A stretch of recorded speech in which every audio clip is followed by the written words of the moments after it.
that year, and like I said, you talked about proving yourself this year.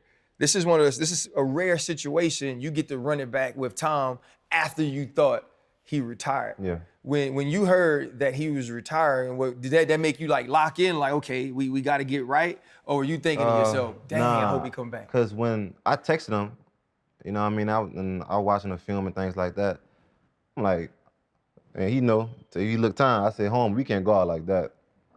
Because despite of the missing pieces we didn't have, like Chris got hurt, the thing happened with AB, I feel like we had them two, it would have been done deal. But God does everything for a reason too. So even when he said he was retiring, I talked to him, and he said he was gonna think about it. So I had to go shop around. You know what I mean? I had to do, like, he got money, he paid. Right. So now it's time for me to do the best for myself and my family. So when looked around everywhere, went to New England, saw when I was in New England, he called me.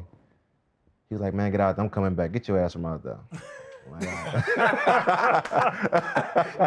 Damn, I wish I was a good football player. Hey, the GOAT just called you. He called you to come to Tampa, and then he called you to get you out of New England. That's a double. That's two for him. He got you back, and he got you from Bill Belichick now. Man, when you look at this year, though, right? Now, y'all got Julio now, right? Mike, Chris is going to be coming back. They go get Russ. Yeah.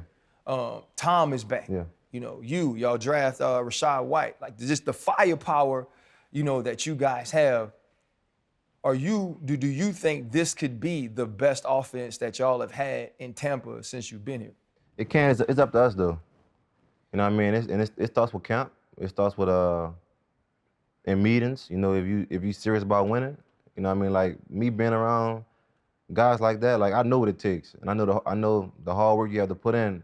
And now I ain't talking about training, but I'm talking about from the mental state. You know what I mean? Like, even like the LA Rams game, the playoff game, my cousin just died.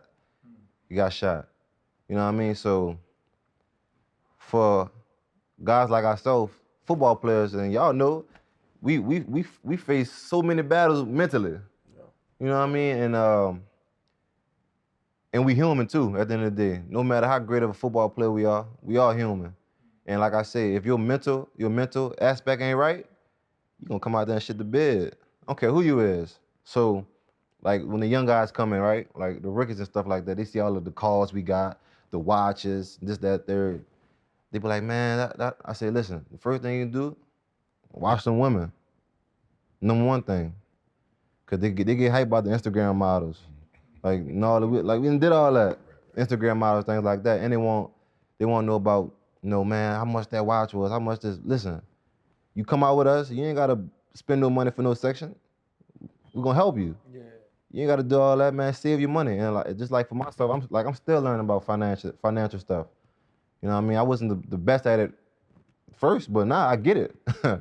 I understand it, but it takes time. So even like for the young kids who getting the NIL deals right now, I mean, I feel like in college, they should teach them how to manage their money. You know what I mean? That's important right now. Because if you can't handle $10,000, $100,000, you come to the NFL, you go first round, you get millions of dollars, you're going to run through that.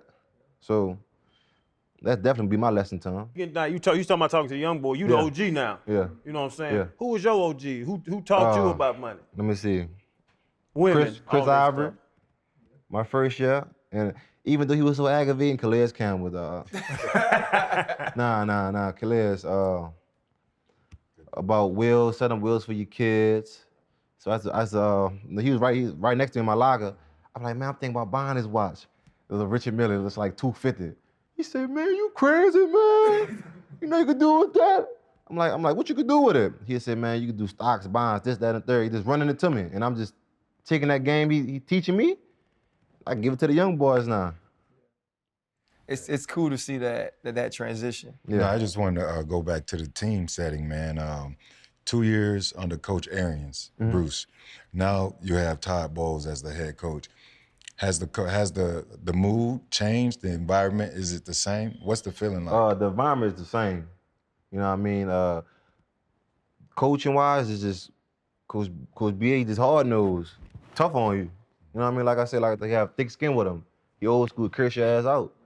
With Coach Todd, he more laid back and chill, but you do something, he gonna get on your ass.